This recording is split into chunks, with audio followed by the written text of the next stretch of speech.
Right, here we have a Triumph Spitfire. As you can see, it's a full rolling chassis, running chassis. It obviously starts up, all the running gears in it, all the brakes are still on.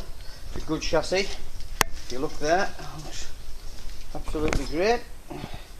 Overdrive gearbox there. So, and then you'll see I've just fixed a battery onto the side of there. There's your 1500 twin carbs. I've got a slight leak on that hose where I've joined it over from the I've taken the heater out, I've just plugged it together, but it's just leaking out the hose, dripping on the exhaust. You'll see that, I'm sure, when I start it up. If I come round to the front here, you can see what that looks like. There you go, that's the full thing there. Now if I go back around here, all I've done, as you can see, I've wired a wire up onto there. If I put that onto that coil and I touch that starter on, there we go.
There you go.